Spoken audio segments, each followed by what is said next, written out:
धमतरी में लगातार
हुए दूसरे धर्म का भी सम्मान करना चाहिए।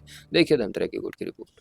ये आयोजन हमारा है धमतरी में कथा का। मैं स्वयं पत्रकारिता क्षेत्र से ही हूँ। Indian institute of mass communication जो JNU में दिल्ली में है, भारतीय जनसंचार संस्थान, उसी से हिंदी पत्रकारिता में 91 में PG किया था। लेकिन माता सरस्वती की कृपा, उनको कथा के क्षेत्र के माध्यम से काम करवाना था। काम हम लोग एक ही करते हैं, मास कम्युनिकेशन का ही काम है, जनसंचार का ही काम है, लेकिन वो व्यासपीठ के माध्यम से शुरू करवा दी। तो अभी पिछले 25 साल से कथाएं करते हैं। बड़ी कृपा है परमात्मा की, पूरे देश में विदेश में सब जगह जाना हुआ। लेकिन धमतरी के भूमि के प्रति मेरा शुरू से ही बहुत श्रद्धा है। 2004 से मैं कांकेर आना, पहली कथा कांकेर में हुई थी छत्तीसगढ़ में। तो जब मैंने सिहावा को देखा सबसे पहली बार, तो सिहावा में जो श्रृंगी ऋषि का पर्वत है, वो जो कमंडल वहां बना हुआ है ऊपर, मैं अब तक 4 बार वहां जा चुका हूं और उसमें सदैव जल भरा रहता है। 2 बाई 2 फीट का कमंडल है, लेकिन 12 महीने कभी भी आप चले जाइए, कितनी भी गर्मी में, कितने भी जाड़े में, वो 24 आवर्स शुद्ध जल से। अब ये एक बड़े आश्चर्य का विषय है और यहाँ के मीडिया को इसे हाईलाइट करना चाहिए। नहीं, समाज में परिवर्तन है और परिवर्तन तो उन्हीं के बीच में जो आ रहे हैं भाई, जो जिनका उससे मतलब है उसी में परिवर्तन है। परिवर्तन ना होता तो देखिए, आप टोटल जितने भी पुण्य के काम हैं या सत्कर्म जिनको आप कहते हैं, परोपकार जिनको कहते हैं, वो देख लीजिए कौन लोग कर रहे हैं। अब राजेश जी मान लीजिए कथा करा रहे हैं तो गरीब कन्याओं का विवाह भी करा रहे हैं, कोरोना वालों को अस्पताल भी भेज रहे हैं। जो भी जहां भी जिस मोर्चे पर हो सकता है उनसे, तो करेगा कौन? जिसका मन धर्म में होगा। और भारत का जो धर्म है वो व्यक्ति को परोपकार ही सिखाता है, दया सिखाता है। दया धर्म का मूल है। तो जब वो सबके अंदर एक ही परमात्मा को देखता है तो सबके दुख दर्द को महसूस करते हुए वो कोशिश करता है। और ये सिखाया गया हमको कि भाई हमको यज्ञ करके खाना है। जितना हमारे पास पैसा आता है, अब आप देखिए चाहे कितना भी शुद्ध तरीके से आप कमा लीजिए, खेती भी करेंगे तो उसमें भी तमाम कीड़े मरते हैं, तमाम वो किसी भी तरीके से पैसा आएगा उसमें कुछ ना कुछ दोष होगा, तो वो कैसे दूर होगा? तो उसका कुछ यज्ञ करना, कुछ परोपकार में लगाना, 5% 10% परोपकार में लगाते हैं तो वो भी शुद्ध होता है। और आपके 3 ऋण उतरते हैं, आपके पितरों का, आपके ऋषियों का और आपके देवताओं का, 3 ऋण व्यक्ति के ऊपर होते हैं। तो ये कथाओं की प्रेरणा से बहुत सारे लोग इस समय इस परोपकार के काम में लगे हैं।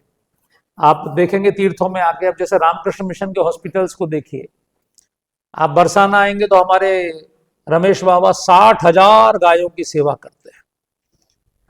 यानी जर्मनी से आई हुई एक लड़की जिसको उसके गुरु ने नाम दिया सुदेवी दासी, वो क्रिश्चियन थी, यहां आगे वो हिंदू हो गई, उसको नागरिकता भी अभी मिली है। मोदी जी ने उसको 2 साल पहले पद्मश्री दिया, जबकि उस पर नागरिकता भी नहीं थी, उस पर अपनी जमीन भी नहीं थी। एक किसान ने अपनी 2 एकड़ जमीन दे दी, उसी में वो गौ की 2,500 गायों की सेवा।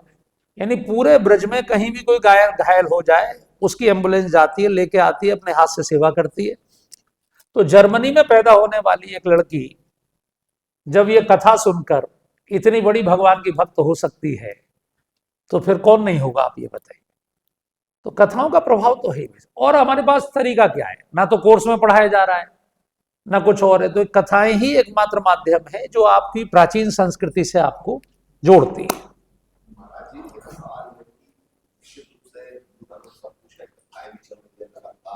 उसके बाद भी लोग का धर्मांतरण छत्तीसगढ़ पूरे भारत में चल रहा है, खासकर आदिवासी क्षेत्रों में लगातार छत्तीसगढ़ में।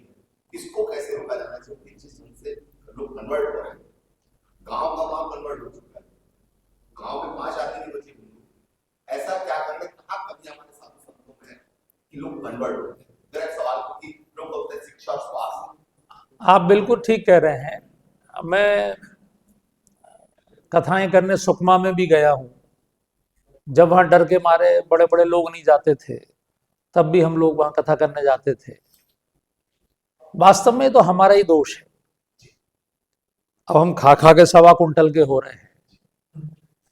हमें जितनी मेहनत करनी चाहिए उतनी नहीं कर रहे।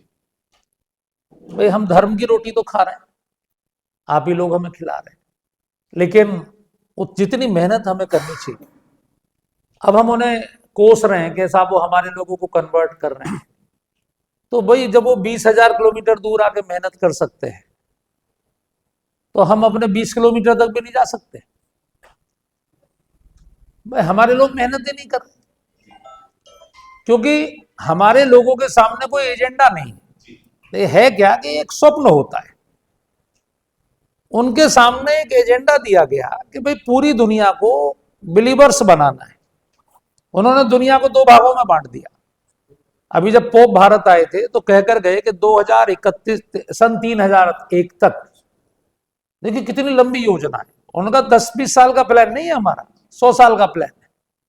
सन 3000 तक हम भारत में इतने चर्च बना देंगे कि एक चर्च की छत पे खड़े होकर आप आवाज लगाएंगे तो दूसरे में सुनाई पड़ेगी। वो अपने शांति से काम कर रहे हैं, कोई उनका प्रचार नहीं है, कोई कुछ नहीं है, चुपचाप अपना साइलेंटली। और मेहनत का फल तो आता ही है, क्योंकि सब जिसके पास आप जाते हैं, मेहनत का भाई साहब दुनिया में कोई विकल्प नहीं है। अब जो लोग बीमा करते हैं वो कितनी मेहनत करते हैं, 10 लोगों को बीमा समझाते हैं, तब उनमें से कोई एक तैयार होता है। ऐसी उनकी भी मेहनत है। हमारे लोग क्या कर रहे हैं? हमारा व्यक्ति तो, जैसे मैं हूं एक कथावाचक हूं, तो मैं तब जाऊंगा आपके यहाँ जब आप मुझे बुलाएंगे, और बुला के भी बढ़िया जरा VIP व्यवस्था करेंगे, बढ़िया भोजन कराएंगे, बढ़िया दक्षिणा देंगे तब।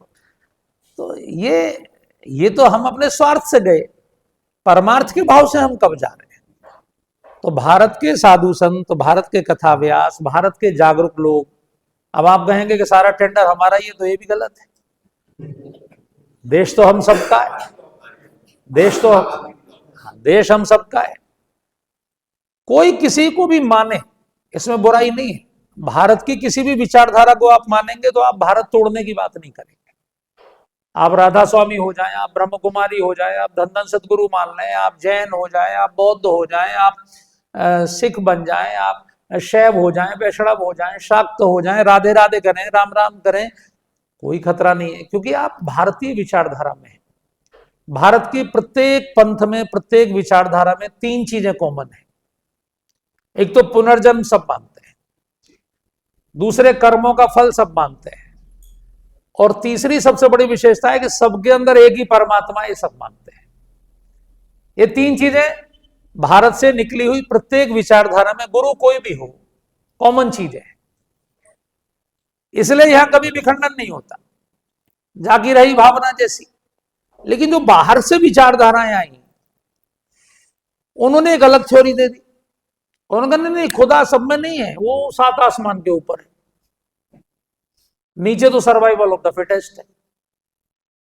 और उसके बाद उन्होंने कहा कि जो अपना लक्ष्य निर्धारित कर दिया, तो वो बनते ही व्यक्ति फिर अलग होने की सोचने लगता है। जैसे भारत में गोरखालैंड, बोडोलैंड, नागालैंड तो बन ही गया। अब आप सोचिए लैंड का यहाँ क्या मतलब है भाई? हॉलैंड, पोलैंड, इंग्लैंड, स्विट्जरलैंड सब बाहर के देश हैं, यहाँ लैंड का।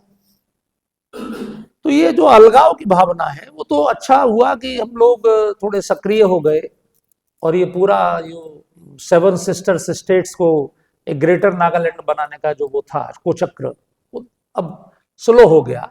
नहीं तो कितना बुरा हाल हो गया वहां, आप बिना परमिट के जा नहीं सकते थे। मैं कह रहा हूं, आप मीडिया के लोग हैं, आप जाके दिखा दीजिए, बिना इनर लाइन परमिट के आप प्रवेश नहीं कर सकते अपने ही देश में। ऐसे दूसरों ने 2 भागों में बांट दिया, दारुल हरब और दारुल इस्लाम। तो वो प्रॉब्लम है। यहां कोई प्रॉब्लम नहीं, यहां कह रहे हैं मैं किसी को भी मानो, कहां कोई प्रॉब्लम है। अब वनवासी समाज पेड़ों की पूजा कर रहा है, सरहुल मना रहा है, कोई दिक्कत नहीं, जो जिसकी भावना है वो वैसे कर रहा है।